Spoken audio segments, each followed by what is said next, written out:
Cameras rolling. Today is day 7 of my 30-day camera confidence challenge. And yeah, so far so good. It's a lazy Sunday. This is finally the first productive thing I'm doing today. And let's get right into it. Today I'm going to talk about, let's talk about Windows. So let's make a little rage review about Windows because I I still have a notebook with Windows 10 on it. It's a Lenovo IdeaPad 5. I bought it. There was a really good price in 2000. I don't know. Was it 19 or 18 or 20? I don't know.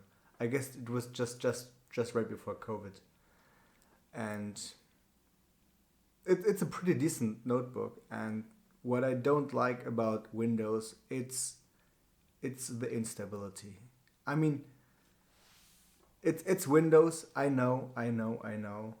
If you're a little bit familiar with the tech industry and everything going on there, you know that Windows doesn't have the best name when it comes to stability and uh, yeah dependence, not dependency. I don't know the right word. I will just put it right here. And right now I have like 2 to 3 blue screens a week. So what the hell is that? When I buy a notebook, I expect this device to just work at least in a manner which is like stable, and I don't have to reboot this fucking thing. I don't know, every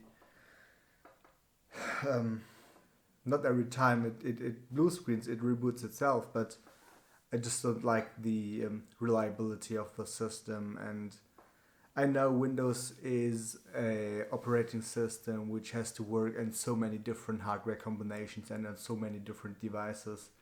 I know, but I really don't like the instability because of that. I don't know if it is because of that, but it is a fact. So I had a lot of Windows devices in my life, and at some point, after 2 to 3 or maybe after 4 years, they get just really unreliant and they just kind of break down.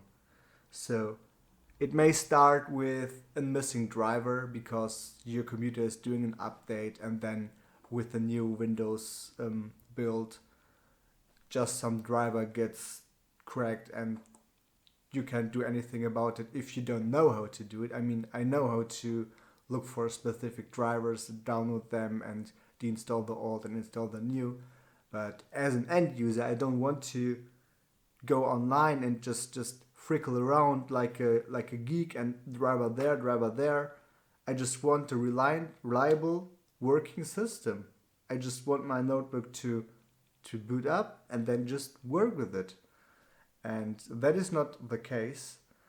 And I also really hate the company philosophy that Microsoft started to pivot after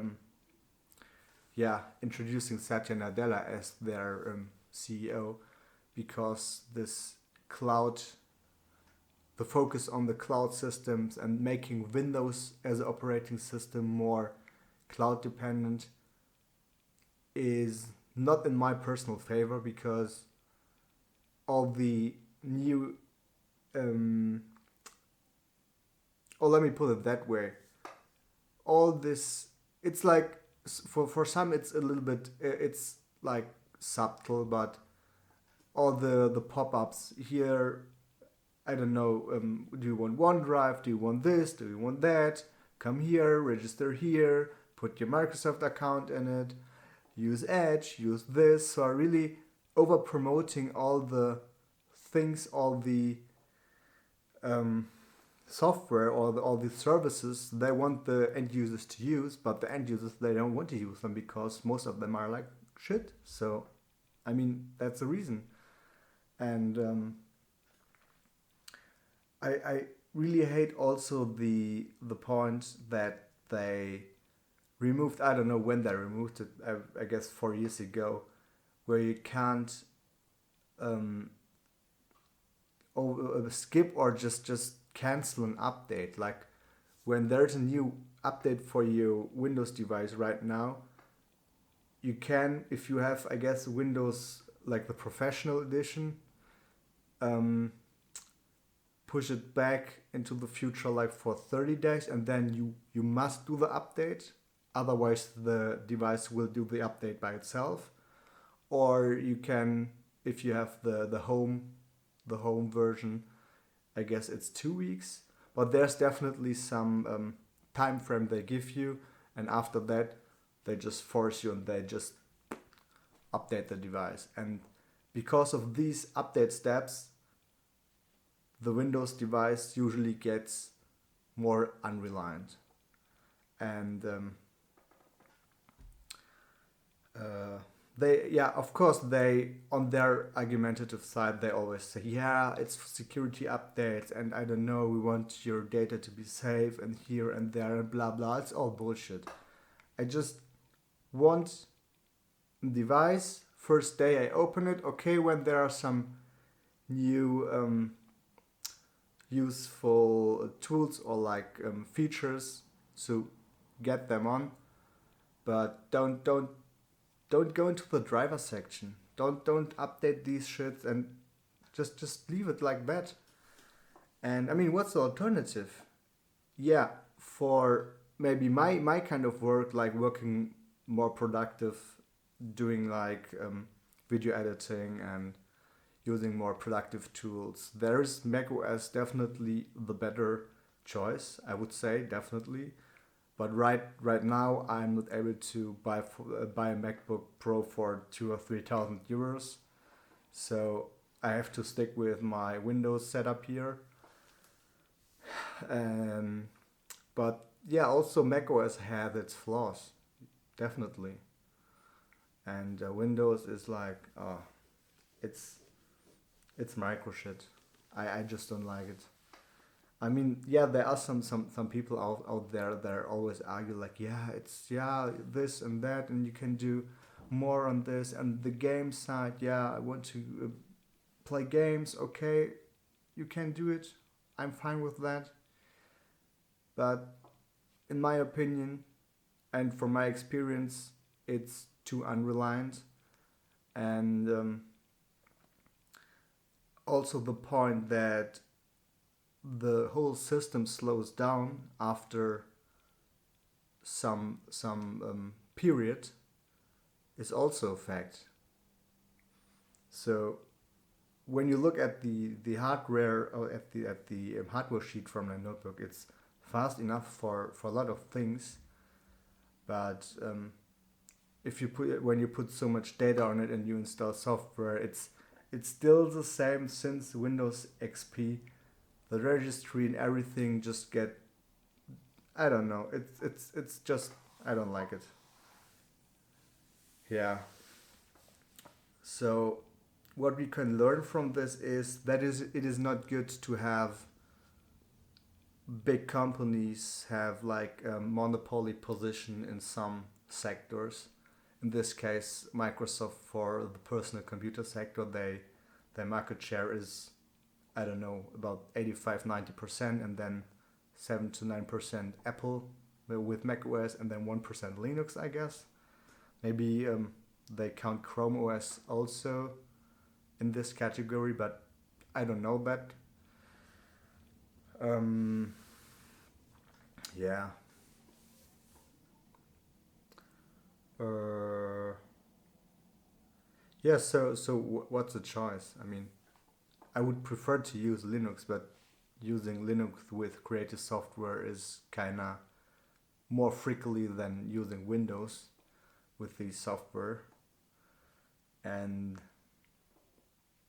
yeah, there's also the issue with optimized drivers and hardware encoding. And yeah, some Linux builds, they have it, they support it, but that's just way more working around and frickling than using what I have now, and I will definitely update at some point to macOS.